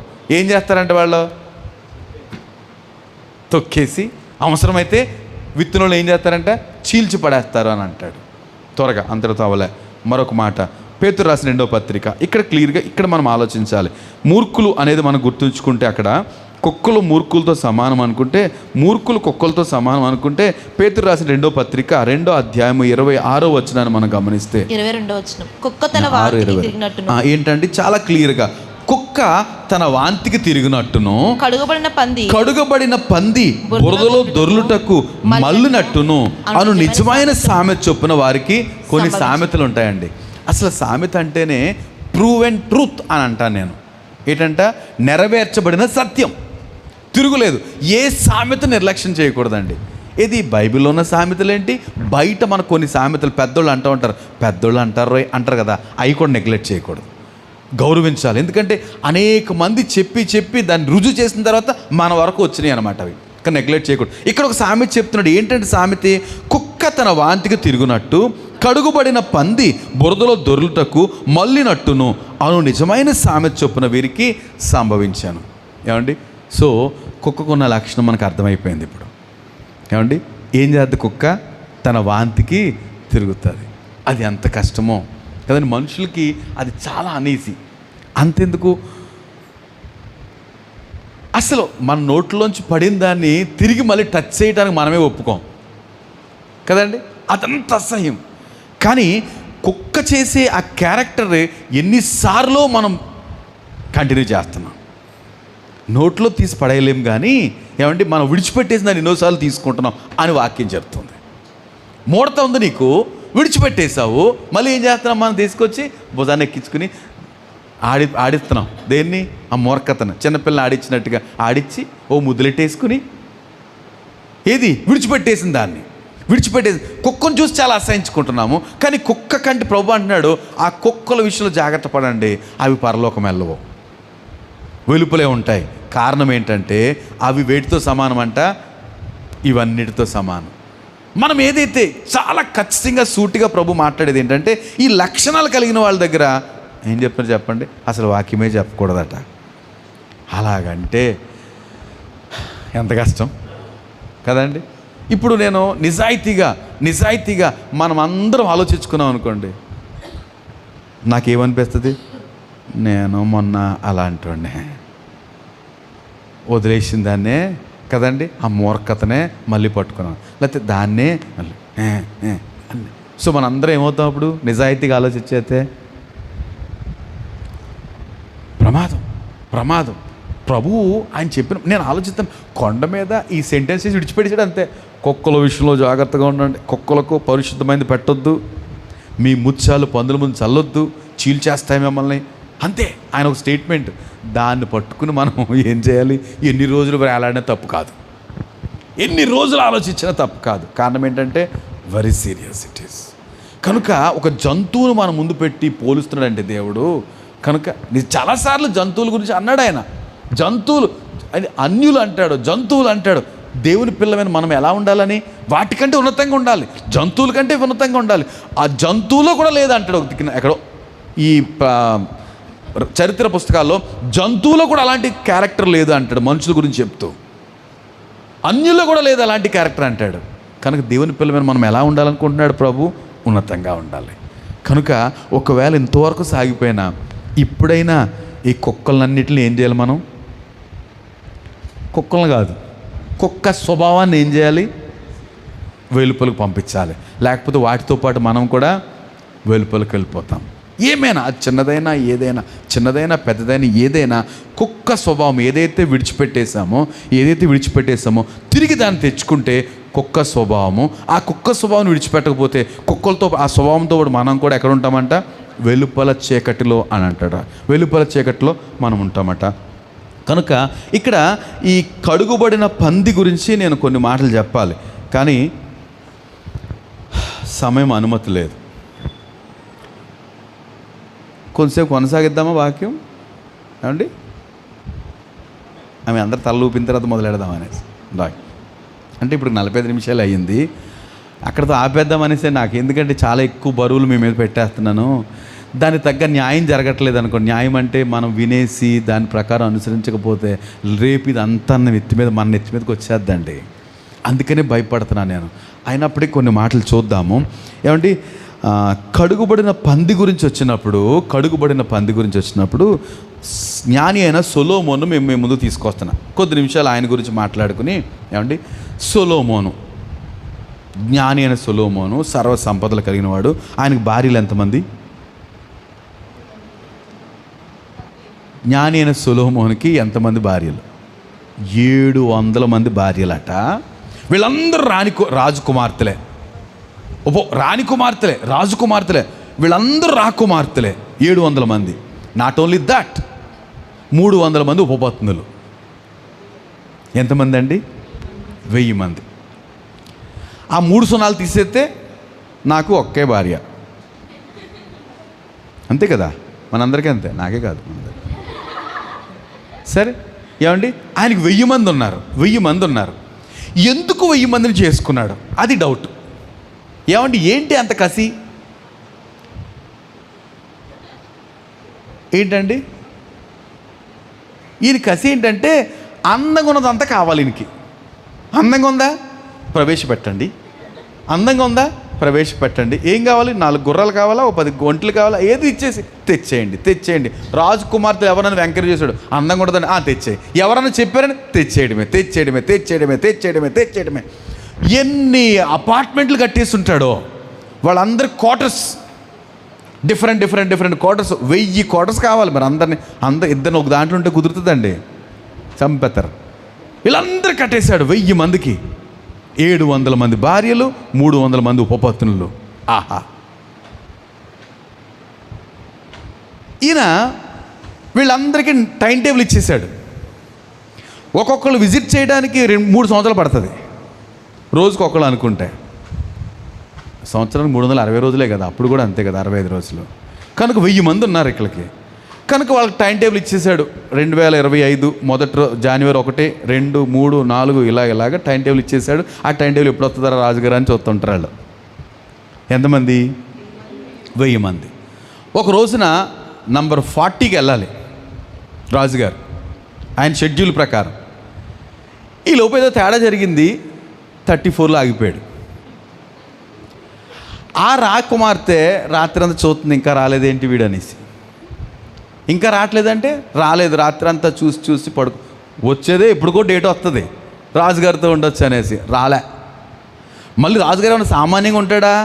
అబ్బో, గొప్ప ఆడంబరం, మహాప్రీతి, అందం అన్నా సౌందర్యం అన్నా మహాప్రీతి. దాని గురించి బోలు మాటలు రాసేసాడు ప్రసంగి గ్రంథంలో, ఏంటి సామెతల గ్రంథం. చాలా అందం, ఏది కనపడితే తగిలిచ్చేసుకున్నాడు. అలాంటి అందమైన పిల్లలందరినీ తీసేసుకున్నాడు. రైట్. సో 40కి వెళ్ళాలి, 34కి ఆగిపోయాడు. ఆ రాత్రి ఉండిపోయి వెళ్ళిపోయాడు. రాజుగారు కూడా ఇప్పుడు ఒక మనిషి ఉంటాడు, బయటకు వచ్చిన తర్వాత ఆయన ప్రతి మాట రికార్డ్ చేస్తారు. ఎందుకంటే జ్ఞానవచనాలు కదా, ఏ మాట పలికిన జ్ఞానవచనమే. కనుక అందరు రాసుకుంటున్నారు. సో కచేరీలోకి వెళ్ళిపోయాడు, దర్బార్లోకి వెళ్ళిపోయాడు. రాకుమార్తెలు ఇంకో కొత్త వాళ్ళు వచ్చారు అక్కడికి. అందులో మేడం ఉన్నారు, షాబా దేశపు రాణి, వీళ్ళందరూ ఉన్నారు. సో జ్ఞాన వాక్కులు చెప్తున్నాడు, వాళ్ళందరూ వింటున్నారు. ఈలోపు 40 వచ్చేసింది ఆవిడ. ఎక్కడికి? రాజుగారి సన్నిధికి. చాలా సౌందర్యవతి. ఈ మాట తెరిచించండి, చాలా సౌందర్యవతి. 31:30 కాదు 11:22. ఓకే, అలా పెట్టి సామెతలు 11:22 పెట్టి ఉంచండి. సో ఆమె తలుక్కును మెరిసింది రాజుగారి దగ్గరికి. ఈయనకి ఒక్కసారిగా టక్కన గుర్తొచ్చేసింది. మరి జ్ఞానవంతుడు కదా, ఓ పొరపాటు జరిగింది. రాత్రి నిన్న ఈవిడ దగ్గరికి వెళ్ళాలి, సూపర్ అందగత్తి, అక్కడ కచేరీలో కూర్చున్నప్పుడు ఏమి సౌందర్యము, ఏమి సౌందర్యము అనుకుంటున్నాడు. ఈలోపు ఇలా పిలిచింది దీన్ని, ఎవరిని? రాజుగారిని. ఈలోపు మంత్రిని పిలిచి, మంత్రి ఎవరో ఉంటారు కదా, అమ్మగారు రాక కారణం ఏంటో కనుక్కోండి అని పంపించాడట. పంపిస్తే ఆవిడ దగ్గరికి వెళ్ళి, అమ్మ రాజుగారు మీ రాక కారణం ఏంటంటే, ఆవిడ రాత్రి రాకపోవడానికి కారణం ఏంటి కనుక్కురారా అన్నదంట. ఏంటంట, వాడు రాత్రి అందరూ ప్రేమకు గౌరవంగా మాట్లాడతారంటారా? ఒక్క పిల్లం ఉంటేనే మాట్లాడట్లేదు, 1000 మంది పిల్లలు గౌరవంగా మాట్లాడతారండి కదా. ఈ రోజుల్లో మనం చూస్తున్నాం కదా, ఒకే పిల్లం ఉంటుంది, ఊతికి ఆరేసేస్తూ ఉంటుంది. ఎంతమంది అండి గౌరవించేది ఈ రోజుల్లోనూ? ఏది ఎక్కడి నుంచి కాదు, దాసుడి దగ్గర నుంచి ఆయన గొడవే లేదనుకోండి, అక్కడ వరకు ఇదే తంతు. నేటి దినాల్లో ఆయనకు 1000 మంది అంటే ఎక్కడ, ఆడు రాత్రి ఎందుకు రాలేదో అడగమని, రాత్రి ఎందుకు మీరు రాలేదో అడగమంటున్నారండి, నేను తర్వాత చెప్తాను. జ్ఞానం లేదు తనకి, చదువమ్మ. వివేకం లేని సుందర స్త్రీ ఏంటంట, అప్పుడు మాట చెప్తున్నాడు, సౌందర్యం ఉంది కానీ ఏమి లేదు తనకి, వివేకం లేదు. ఎక్కడ ఏం మాట్లాడాలో తెలియదు. ఎక్కడున్నాను నేను? సభలో ఉన్నాను, జ్ఞానుల సభలో ఉన్నాను. బోల్డ్ మాటలు మాట్లాడితే వీళ్ళందరూ రాసేసుకుంటున్నారు, మీకులాగా రాసేసుకుంటున్నారు. అలాగొచ్చి అలా మాట్లాడితే అంత అందంగా ఉందని తీసుకున్నాను నేను. ఏంటంటే అందంగా ఉందని తీసుకున్నాను, సౌందర్యం ఉంది కానీ ఏమి లేదు, వివేకం లేదు. ఎంతో బంగారం అని తీసుకున్నాను, కానీ ఎక్కడ పెడుతుందా బంగారం పట్టుకెళ్ళి? పంది ముక్కునున్న బంగారు కమ్మి ఎక్కడ ఉంటుందండి ఎప్పుడును? ఆ కమ్మి ఎక్కడ ఉంటుంది ఎప్పుడును? పంది ముక్కునే ఉంటుందిలే, ఆ ముక్కు ఎక్కడ ఉంటుంది అన్నా నేను. బురదలో చెడ్డలు పొద్దుటే ఒక దేవుని సేవకులు అంటారు కదా, ఫ్యామిలీతో తిరుగుతాయంట అవి. ఫ్యామిలీగా ప్రొద్దున బ్రేక్ఫాస్ట్ 5 o'clock వెళ్ళిపోతాయి. ఫ్యామిలీతోటి ఐక్యంగా ఉంటాయి. ఆల్వేస్ ఎక్కడ ఉంటుంది ఆ బంగారు కమ్మి? బంగారమే, కానీ ఎక్కడ ఉంటుంది? సౌందర్యం ఉంది కానీ ఏమి లేదంట, వివేకం లేదట. చాలా పొరపాటు చేశాను. సౌందర్యం ఉందని ఇలా తెచ్చేసుకుంటే చాలా పొరపాటు చేశాను. అంతటితో ఆగలే. వస్తావరావు సొలొమోను, రా బయటికి అంటే సభంతా నిశ్చేష్టులు. రాజుగారు, ఎవరికి రాజుగారు? మనందరికీ రాజుగారు. ఆవిడికి రాత్రి రాలేకపోయిన దుర్మార్గుడు, వస్తావా రావా? ఇంకొక మాట చదవాలి, నీకు ఎక్కువ వివరించే టైం లేదు. 12:4 సామెతలు 12:4. యోగ్యురాలు తన పెనిమిటికి కిరీటము, సిగ్గు తెచ్చినది. సిగ్గు ఏం చేస్తుంది ఇప్పుడు? అక్కడ అరుస్తుంటే ఎలా ఉంటుందండి లోపల? సభలో ఎవరు ఉంటారు? మంత్రులు, ఇతర రాజులు, లేకపోతే గొప్ప గొప్ప వాళ్ళు అందరూ ఉంటారు. వీళ్ళేమో ఆయన చెప్పే ప్రతి మాట, ఎందుకంటే చాలా ఆడంబరం అండి సొలొమోను. ఎక్కడ ఆడంబరం? తన పని వాళ్ళ దగ్గర, తన పెళ్ళం దగ్గర కాదు. ఆవిడ అక్కడ ఏంటి అరుస్తావు? బయటికి వెళ్ళిపోయాడు. అరుస్తావేంటి? యారాని పిలుస్తావేంటి? మరి యారాని పిలిపితే ఏమని పిలవాలి నిన్ను? చదువు, ఇంకోసారి చదవమ్మా. యోగ్యురాలు తన పెనిమిటికి కిరీటం అటండి, సిగ్గు తెచ్చున్నది ఎముకలకు కుళ్ళు. కనుక ఇప్పుడు ఏమైపోయాడు వాళ్ళందరి ముందు? కారణం యోగ్యురాలు కాదు. యోగ్యురాలు ఏం చేస్తుంది? నా పెనిమిటి కిరీటంగా ఉండాలి, నేను నా ద్వారా నా పెనిమిటికి గౌరవం కలగాలి. ఎక్కడ గౌరవం? పిలిచి రారా, సరే వెళ్దామనేటప్పటికి ఇంకా చూసుకో, దోపేస్తుంది పరుగు. ఈయన పరుగు మొత్తం పరిగెత్తి ఎక్కడ దాక్కున్నాడండి. అందరూ వెనకాల పరిగెత్తారు కదా, రాజుగారు వెనకాల పరిగెడతారేంటి? సెక్యూరిటీ పరిగెడతారు కదా, మొత్తం వెతికేస్తుంది. ఎక్కడున్నాడు వెతుకుతుంది, ఎక్కడ కనపడట్లే. మొత్తం మీద అందరూ వెతికేశారు, దొరకలేదు. ఆఖరికి బాగా రాజుగారి గురించి తెలిసిన వ్యక్తి ఎక్కడో అటక మీదకి వెళ్ళాడంట. ఒకవేళ మిద్ది మీదకి ఎక్కడేమని పైకి చూసేటప్పటికి రాజుగారు అన్నారు, సార్ గుడ్ మార్నింగ్ సార్. రాజుగారు గుడ్ మార్నింగ్, నోరు మూసుకోరా, అమ్మగారు వెతికి రమ్మన్నారు సార్, చెప్పిపోతారు. ఓరి పనికి మాలినోడా, నాకున్న చోటు ఇది ఒక్కటే. ఎక్కడ? ఆ కొంచెం చోటే ఉంది, మిద్ది మీదే ఉంది. నాకు దీన్ని కూడా చెప్పావు, నన్ను బతకనివ్వతారు. అది ఇంకోటి చదువుతావా? 21:9.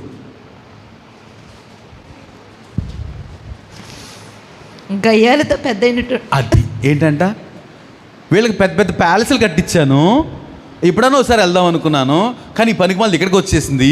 గయ్యాలితో పెద్ద ఇంట ఉండుట కంటే మిద్దె మీద మిద్దె మీద మూలను కూర్చోవడం మంచిది, ఇంకెవరికి చోటు లేకుండా, ఎవరికి తెలియకుండా.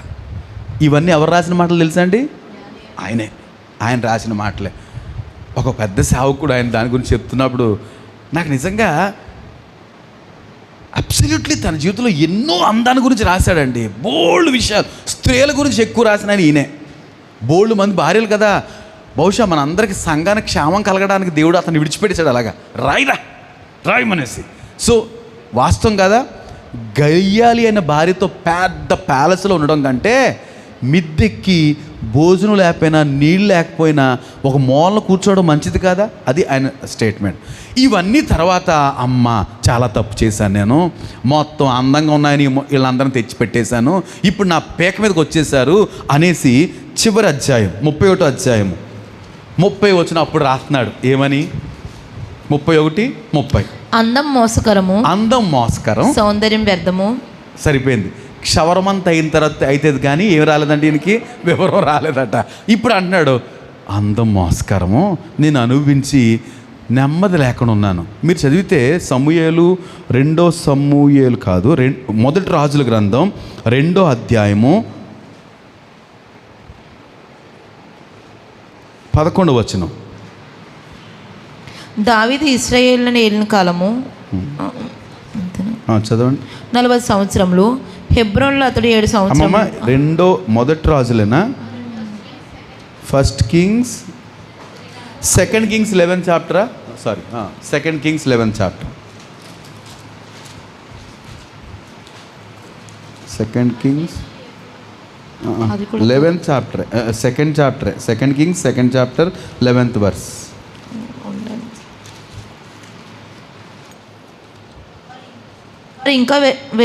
ఇంకా వెలిచి మాట్లాడుచుండగా ఒకసారి మనకు టాపిక్ కావాలి. ఎందుకు ఇలా మిస్ అయ్యాను నేను? 2వ దిన వృత్తాంతాల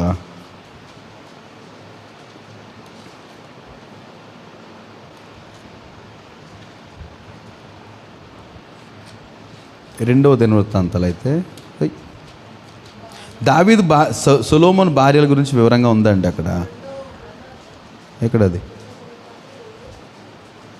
2వ దిన వృత్తాంతాలు 2వ అధ్యాయము.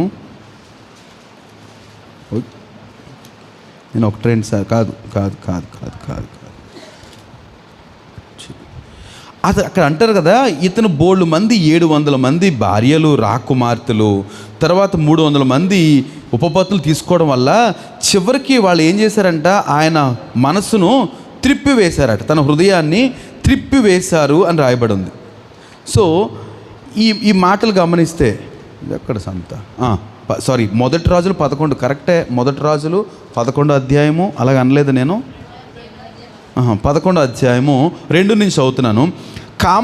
కామాతురత గలవాడై వారిని ఉంచుకొనుచు వచ్చెను. అతనికి 700 మంది రాజకుమార్తెలైన భార్యలు, 300 మంది ఉపపత్నులను కలిగి ఉండిరి. అతని భార్యలు అతని హృదయమును త్రిప్పివేసిరి. సొలొమోను వృద్ధుడైనప్పుడు అతని భార్యలు అతని హృదయమును ఇతర దేవతలతో త్రిప్పగా. అర్థమవుతుందండి? తను చాలా డిస్టర్బ్ చేసేశారు కనుక వీళ్ళ డిస్టర్బెన్స్ అంతా కూడా ఈ నోటు మాట రావడం లిఖించేయడమే. అలాగే సామెతల గ్రంథం 31 అధ్యాయాల్లో బహుశా మ్యాక్సిమం ఆయన రాసినయే. ఏమంటే ఈ ప్రసంగి పరమగీతాలు పర్పస్లీ ఇవన్నీ కూడా ఆయన పలికిన మాటలే, జ్ఞానవచనాలే. ఇవి ఏమాత్రము తక్కువ అంటారా? నేను చదివించిన 3 మాటలు ఒకసారి చదవని, నేను విషయం తర్వాత చూద్దాం ఒక్కసారి. ఏది? 12:4 లేకపోతే 11:22 చదివాం కదా. 11:22 ఏంటి? వివేకము సుందర స్త్రీయే, చాలా అందగత్తే, కానీ ముందు చూపు లేదనుకోండి, ఎక్కడ ఎలా వ్యవహరించాలో తెలియకపోతే ఏమవుద్దట కదండి. ఇప్పుడు వివేకం లేని స్త్రీ ఉంది, చాలా అందమైందే, బట్ తనకు వివేకం లేదు. అప్పుడు ఏం జరుగుతుంది? ఎక్కడ ప్రవర్తించాలో తెలియనప్పుడు పంది ముక్కున్న బంగారు కమ్మి లాంటిదే, ఎప్పుడు మురుకులోనే ఉండాల్సిందే. ఉంటే మాత్రం బంగారానికి ఏమైనా విలువ ఉంటుందా? ఆ బంగారానికి, పంది ముక్కున్న బంగారానికి ఏ విలువ ఉంటుంది? అది తీసి పడేస్తే తప్ప. కానీ 2వ మాట యోగ్యురాలు 12:4 కదండి. యోగ్యురాలు తన పెనిమిటికి కిరీటమట. ఏమంటే మీరు గమనిస్తే 31వ అధ్యాయంలో ఎక్కడ ఈ గుణవతి అయిన భార్య గురించి తన భర్త ఎక్కడ తీయమ్మది ఊరి గవిని యొద్ద పేరు కొన్నవాడై ఏంటంట అంటే గుణవతి అయిన భార్య దొరికితే భర్త ఎక్కడున్నాడంట ఊరి గవిని దగ్గర పెద్దలతో కూర్చున్నాడట. ఆమె కనుక గయ్యాలైతే నేను ఎక్కడ వెళ్తాను, ఇంట్లోనే ఉతికి ఆరేసేస్తంటే నేను వెళ్ళి గవిని దగ్గర కూర్చోనా, ఊరు పెద్దల దగ్గర కూర్చోనా అనుకుంటాడు. కనుక భర్త యొక్క గౌరవము ఎక్కడ ఆధారపడింది? భార్య దగ్గర అంట, భార్య దగ్గర. కనుక సొలొమోన్కి 1000 మందిని పెట్టుకున్నాడు, ఇన్ని తిప్పలు పడ్డాడు. కనుక మనకేస్తున్న సలహాలు ఏంటంటే, బాబు అందం చూసి మోసపోకండి అయ్యా, పురుషులు అందం చూసి మోసపోకండి. ఈ అందము ఈరోజు ఎలా ఉంటుంది, ఇప్పటికే ఆయన చెప్తున్నాడు, మనం చెప్తున్నా కూడా కదండి. గ్లామర్ ఏమవుతుంది సార్, పెరుగుతుందో తగ్గుతుందో? మంది తగ్గిపోతుంది కదండి, బోల్డ్ పనులు చేయాల్సి వస్తుంది. ఏమండి, అందం నికరం కాదు కదండి, అది పర్మనెంటా? కాదే. ఈరోజు ఎలా ఉంటుంది, ఉండే కొలది వాడిపోవునో, ఏదో పాట పాడారు కదా, అలాగా జీవితాలు ఏమైపోతున్నాయి, వాడిపోతున్నాయి. కనుక సౌందర్యం చూసుకోవడం కాదు, లోపల సుగుణాన్ని చూసుకోవాలి.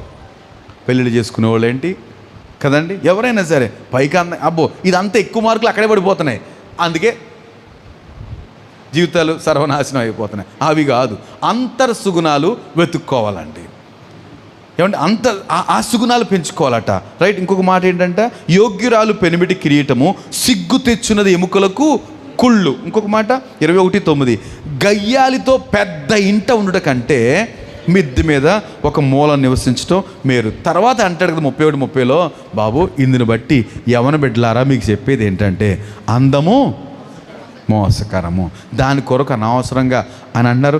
మనకేమో బార్బర్ షాపులు ఉంటాయి, వాళ్ళకు కూడా ఉంటాయి. ఎవరికి? స్త్రీలకి ఉంటాయి. ఆ పాస్టర్ వాళ్ళకు కూడా ఉంటాయి. వాళ్ళు కూడా మనమేమో షేవ్ చేసుకుంటాం, వాళ్ళు కనుబొమ్మలు పీకించుకుంటారో ఇంకేమో ఎంత సోద్యం, బోల్డ్ ఖరీదట మళ్ళీని. ఏమంటే ప్రభువు ఇచ్చిన అందం కంటే ఎక్కువైన సౌందర్యము అక్కర్లేదు అని అంటాడు. సో ఆయనే మనల్ని అందంగా తయారు చేశాడండి. అది either black or white or a colour ఏదైనా ఎవరికి తగ్గట్టు కలర్ చేశాడు. దాన్ని ఇంకేదో చేద్దాం అనుకుంటే వచ్చే పరిస్థితి ఏంటి తర్వాత? ఆ కలర్ వస్తా చూసారా ఏమండి, కలర్ పేల్ కలర్ బాబే అనిపిస్తుంది.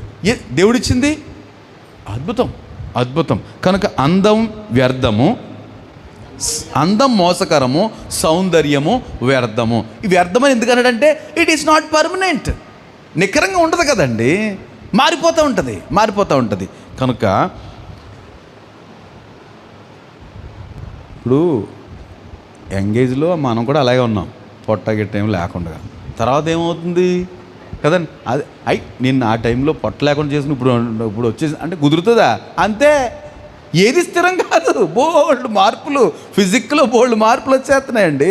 అయ్యి బాబా మీది కర్లింగ్ హెయిర్ అని చెప్పి పెళ్లి చేసుకున్నాను, ఇప్పుడు ఏమి ఎంటుకులే పోయినాయి అంటే ఏం చేస్తా, అంతే. పర్మనెంట్ కదా, అది టెంపరీ, అది పరిస్థితి. కనుక ఏమండి మనము ఇక్కడ ఈ మాట ఎందుకు చూసామంటే పందికున్న లక్షణాల గురించి. ఏమంటే పంది ముక్కున్న బంగారు కమ్మి గురించి మన సొలొమోన్ దగ్గరికి వెళ్ళాం. తిరిగి వచ్చేసి ముగించేస్తాను నేను. యెషయా గ్రంథం ఇంకా మాటలు నేను చదవలేను. చివరికి వచ్చేటప్పటికి చదవండి. యెషయా గ్రంథం 56వ అధ్యాయం 10-12 వచనాలు చూస్తే ఏంటంట, కాపర్ల గురించి రాయబడిన మాట. నేను ఎందుకంటున్నానంటే, అందరికి ఎందుకు చదువుతానంటే, మనం అందరం ఆ స్థితిలో ఉండాలనే నా ఆశ. అంటే మిమ్మల్ని అందరినీ రిస్క్లో పెట్టాలని, నేను ఒక్కనే కాకుండా చదువుదాం. వారి కాపర్లు ఏంటంటే గుడ్డివారు, వారందరూ తెలివిలేని వారు, వారందరూ మోగ కుక్కలు మొరగలేరు. ఇక్కడ ఏం కుక్కలు ఉన్నాయంటండి? మోగ కుక్కలు. ఏమంటే మనకు కుక్క ఉండి, కుక్కను ఎందుకు పెంచుకుంటారు అసలు? భద్రత కొరకు కదండి. మాకు తోడుగా ఉంటుంది, ఒకవేళ ఒంటరిగా ఉంటున్నాను, నాకు ఎవరైనా వచ్చినా ముందు వాళ్ళు అలజడి చెప్తుంది అనేసి కుక్కను పెంచుకున్నాం. మోగ కుక్కను ఎవరైనా పెంచుకుంటే, మోగ కుక్క మాట్లాడలేదు, అప్పుడు ఎందుకే నువ్వు కదండి. దొంగలు వచ్చినప్పుడు మొరగలేదనుకోండి ఏమంటారు? ఎందుకు వచ్చిన పనికి మాలింది. చేయాల్సిన అలర్ట్ మనల్ని చేయాలి కదా, ఉద్ధరించేదు. పోనీ చేస్తే మొత్తం ప్రాణాన్ని తెగిస్తుంది. కానీ ఏం చేయాలంటే కుక్క మొరగాలి. కుక్క మొరకపోతే దాని జాతికే నష్టం కదండి. అసలు దాని నైజం ఏంటి? మొరగాలి. రైట్. కనుక ఇక్కడ కుక్కలు తిండికి ఆతరపడును, ఎంత తినను వారికి తృప్తి లేదు, ఈ కాపర్లు అట్టివారే. కనుక అసలు విషయం ఏంటంటే మోగ కుక్కలు మొరగలేవు. సో కుక్కలమైన మనం, ఎందుకంటే వాక్యం చెప్తుంది ప్రకటన గ్రంథంలో, నేను దొంగ వలే వస్తున్నాను అంటాడు ప్రభు. దొంగ వచ్చినప్పుడు కుక్క ఏం చేద్దండి? రైట్, నేను మళ్ళీ కొంచెం రివర్స్కి వస్తున్నా. దొంగ వచ్చినప్పుడు కుక్క ఏమవుతుంది? మొరుగుతుంది. ఇప్పుడు మనం కాపర్లం కుక్కలం అయితే దొంగ వస్తున్నప్పుడు ఏం చేయాలి? దేవుడే దొంగలాగా వస్తున్నప్పుడు మా ఆవిడే అంటే తోక ఇప్పుకొని రైటే మనం వెళ్తాం, కానీ అందరిని ఏం చేయాలి? వస్తున్నాడు హో ప్రభు, వస్తున్నాడు హో ప్రభు, వస్తున్నాడు హో అని చెప్పకుండా ఏం పర్లేదు ఇక్కడే మనం పెద్దోళ్ళం అయిపోతాం, బిల్డింగ్లు కట్టేసుకుందాం అని చెప్తే ఏమవుతుంది? నేను ఏ కుక్కనవుతాను? కుక్కనవుతాను. ప్రభు వస్తున్నాడు, దొంగ వలే వస్తున్నాను అంటాడు. మరో దిక్కున అంటాడు కదా 3:11 మీ కిరీటమును, ఎక్కడ ప్రకటన గ్రంథం, ఎవడు అపహరింపకుండా చూసుకోండి. ఏమండి, అనౌన్స్మెంట్ వచ్చింది, మీ కిరీటాన్ని దొంగిలించడానికి దొంగలు వచ్చారు దిగా. అప్పుడు ఏం చేస్తారు? అందరూ అంటారు కదా, చెడ్డీ గ్యాంగ్ వచ్చింది అన్నప్పుడు ఏం చేస్తాం? మనం కుక్కలను పెంచుకుని కుక్కను ఎదరికి పెడతాం. సో అలాగా ఇప్పుడు మనం కుక్కలం, మనం ఏం చేయాలంట? మొరగాలి, అనేక మందిని అరెస్ట్ చేయాలి. మీ కిరీటం ఎత్తుకెళ్ళిపోవడం ఉన్నాడు లేదా దొంగ? మన కిరీటం ఎత్తుకెళ్ళిపోవడం దొంగ ఉన్నాడండి? వాడు ఏం చేస్తాడు? నిత్యము ఎత్తుకెళ్ళిపోవడానికి. కనుక మీకు కలిగిన వాటిని భద్రంగా ఉంచుకోండి అని ప్రభు చెప్తున్నాడు ప్రకటన గ్రంథంలో. ఈ 3 మాటలు ప్రకటన గ్రంథం చెప్పి. కనుక కుక్కలంగా ఒకవేళ మనం ఉండాలి అంటే ప్రభు వస్తున్నప్పుడు దాని గురించి అనౌన్స్ చేయాలి. కిరీటాన్ని దొంగిలించి దొంగలు ఉన్నారని అనౌన్స్ చేయాలి. మనకు కలిగిన దాన్ని భద్రంగా ఉంచుకోవడానికి కుక్కలు ఏం చేస్తాయి? మురుగుతూ ఉంటాయి. వెంటనే అలర్ట్ అవుతాం లేదా? ఇంట్లో కుక్కుండి ఆ పెరట్లో ఉండి మురిగింది అనుకోండి, అమ్మ ఏంటి, కొంచెం చెవేస్తాం. అలాగ ఉండాలట మనం. దేవుని బిడ్డలకు ఎలా ఉండాలట? మనము అలర్ట్గా జాగ్రత్త పరిచే వాళ్ళుగా ఉండాలి. కానీ మొదటికి వెళ్ళినప్పుడు అలాగుంటే మన వాక్యాన్ని వినడానికి అర్హులం కాదు. 2 నిమిషాలు ప్రార్థన చేద్దామా? దయచేసి మీరు కళ్ళు మూసుకోవాలని కోరుతున్నాను. Thank you lord.